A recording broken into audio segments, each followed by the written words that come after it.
Hey Fred, we're on part two of our Q&A questions from Friends of Fred, and our first question comes from Sarando from Australia, and she'd like to know, what are your views on kefir, please?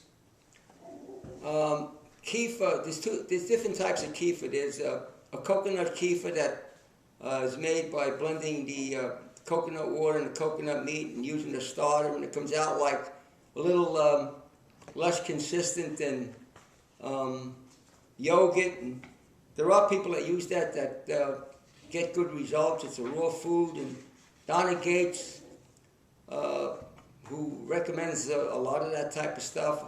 I think it has merit. I think people can use it. There isn't anything wrong with it. It all depends upon individual taste. It does give you beneficial bacteria that can help the intestinal flora, so I don't have a problem with that. Regular kefir that's made from pasteurized milk and made from cow's milk, it does have the bacteria, the positive probiotic type of bacteria in it, but I don't encourage people to use that. There are a lot of people that do use it. So it's the kefir is kind of like yogurt, and a lot of people use a lot of the yogurt, but I don't encourage anybody to use anything that comes from dairy products. I think it's the minuses exceed the pluses. So if you want to use coconut kefir, that's okay, but the kefir from dairy products, I know the Georgians use it in southern Russia and claim all kinds of benefits. That seems to have a lot to do, as far as their claims are concerned, with the aging process. They live a very, very long time.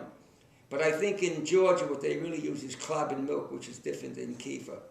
So coconut kefir is okay, and I don't encourage people to use the regular kefir that's made from pasteurized milk. Even from raw milk, from a cow, I don't encourage people to use that. Great, thank you, Fred. And our second question is from Wendy from Boston, and she wants to particularly know about certain types of soy that can be incorporated into the diet, like edamame, packaged tofu, and tempeh, or should soy actually be included at all? What are your thoughts on it? Well, soy is really a mixed bag of tricks. There's people that think it's very, very good for you, especially when you're into menopause. Soy does contain isoflavones, adenosine and diazine. They're plant-type estrogens. They do have an effect on a woman's estrogen. It's definitely not recommended for anybody that is estrogen positive, that had breast cancer. I really don't encourage people to eat a lot of soy.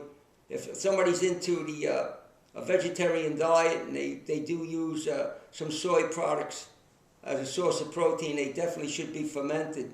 Like tempeh. Tempeh does include some vitamin B12, but I don't recommend the overuse of soy products. They are very high in proteins, and people get into this texturized vegetable protein, which is made from soy, and they make meatballs with it and all different types of things.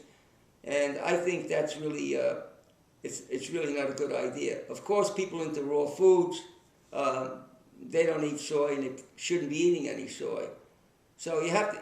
What I do is I take in each person as an individual when they come to see me, and I look at the situation. If they want to eat some soy and I think it's safe for them to do it, I will, say it's okay. But in many, many cases, I don't. Most cases, I don't encourage the use of a lot of soy. There could be too many problems, and all the information really isn't in about soy. Great, thank you, Fred. Third question is from Lori, and she would like you to discuss migraines, especially for women. She has been researching, and she hasn't really come up with any great conclusions. She's looked at the raw food lifestyle, exercise, essential oils, and she states that she's a healthy 45-year-old with a teaching job, and she enjoys exercise in the outdoors, but she just can't find the right combination to kick her migraine, and the doctors want to keep telling her that drugs is her only answer, specialist after specialist. So what do you think? Well, again, migraines are a mixed bag of tricks, but migraines can come from food allergies. I think most people realize that, but in all the years I've been working with people, I can't remember one case where somebody that really got into detox didn't get rid of their migraines. I think the primary answer to migraines is make sure you go through a thorough detox. When I'm talking about a thorough detox, I'm talking about colonics. I know some people don't agree with colonics, but I've seen great results in most cases with people that get colonics, and I've very rarely ever seen anybody have a problem. But detox is extremely, extremely important. And then to explore the possibility of food allergies, because that can be a problem with migraine headaches. Warm Epsom salt baths. I've seen one case where a hyperbaric chamber, a low pressure hyperbaric chamber made a difference. Infrared saunas, because they're all part of detoxing. Of course, when you detox, you want to, think about including a rebounder or a chi machine, and the infrared dome helps a lot. I do use oxygen therapy sometimes. The combination of all these things and a consistent dietary lifestyle change, we are leaving out all primary food allergens and then explore personal foods that are incompatible with your physiology. I can't remember seeing one person where their migraines didn't go away that covered it the way I just explained. Thank you, Fred. And we'd like to put out there that these are our general suggestions. For individual attention, we always tell you to seek guidance, but in general, Fred's just coming from his own clinical experience of what he's seen. The fourth question came from M. Bushnell, and he had a quick question about, if you eat raw food, he asked, why do you have gray hair? Can you make some general comments on that, please? Well, yeah, I don't mind commenting on that. I kind of get the impression, though, that there's an underlying agenda here. I mean, the answer to that question should be pretty obvious. There's there's tremendous amount of variables in the human chemistry why a person could have gray hair. But I got the feeling this person is under the impression that if eating a raw diet, that a raw diet is a panacea, and if you think that you're not going to get gray hair or you're not going to have any kind of a problem as long as you live, when you're eating a raw diet, I have to, with all due respect, say you're sadly mistaken, because it doesn't work that way. A lot of people are in the honeymoon stage of a raw food diet in the first 4 or 5 years, and they're having this kind of euphoric experience, which a lot of people have. But they don't realize that in a lot of cases, when the honeymoon is over, 10, 15 years down the road, that you're going to have to deal with the reality of what really happens in this world. So I can't really give you specific information why I have gray hair. I do follow an excellent diet. Gray hair, premature gray hair runs in my family, so does baldness. So I'm not concerned about that, perfectly honest with you. Even if there was a recipe, drinking lots of green juices, eating more chlorophyll would eliminate my gray hair, I wouldn't do it, because I don't have a problem with it. I'm not vain in any way about it. So I can't give you a specific reason, but we do age in spite of eating a raw diet to one degree or another.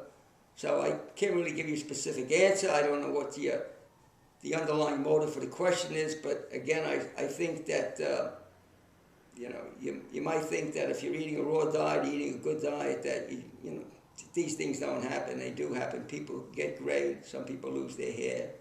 Different things happen. Thank you, Fred. Yeah, we'd like to tell people out there that nothing's a panacea. It's just the consistency of what you do and how you actually live what we call your healthy journey.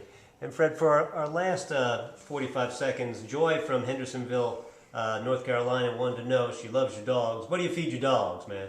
Well, I'm an animal lover. I like all kinds of animals. I love the outdoors and nature in the ocean. I like everything about nature. And my dogs, they're my constant companions. I take them to the beach every morning. We actually walk and run on the beach. I walk one way and run the other way. Unless I'm with my friend, we walk both ways. But I exercise them in the coldest weather we're out there. So I take the responsibility of feeding them the best diet that I think would be best for them.